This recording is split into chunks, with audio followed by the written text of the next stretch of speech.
at the Ellis Island National Museum of Immigration, which is a part of the Statue of Liberty National Monument. Lauren gave us a great introduction to Ellis Island. Ellis Island is the backbone for current-day immigration and has shaped the process that we use today.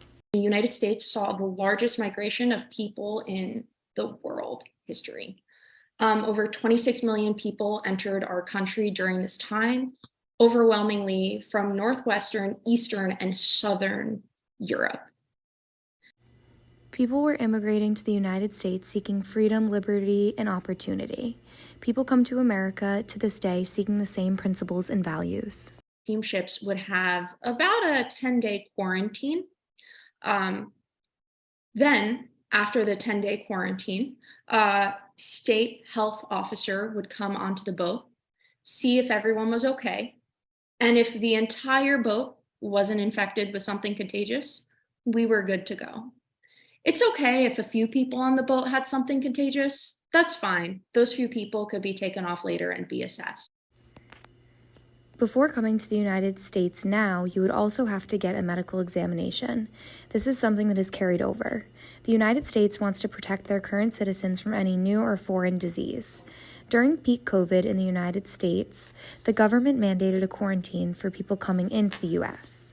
This connects to Ellis Island because trachoma was the prominent dangerous disease at the time that they were concerned about mandating a quarantine. This manifest was a large part of our legal examination because on this manifest, there was an average of 30 questions that you would be asked. Those questions change over time, like how much money do you have on you? Who bought your ticket? Who are you? Where are you coming from? Where are you going? But also they get interesting, like, are you an anarchist? Are you a polygamist? All of these questions were asked for a reason, and the reason was to see if A, you were able to support yourself, B, if you were hiding something and inconsistent with your answers later on, and C, if you'd be a problem for our government. Anarchists at that time, we didn't want to deal. So you can see. Today's immigration into the United States also requires an in-depth interview process. This process determines if you get what's called a visa, compared to Ellis Island if you made it through you were a United States citizen.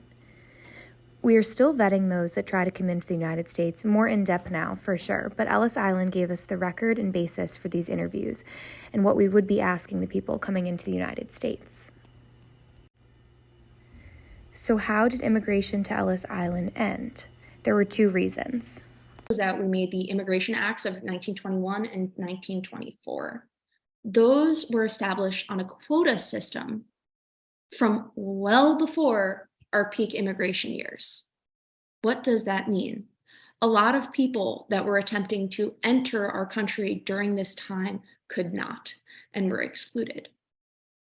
So it drastically reduced our immigration. And also, something that we're familiar with today, our visa system was introduced. That is a large part of immigration that's now happening overseas and not here anymore.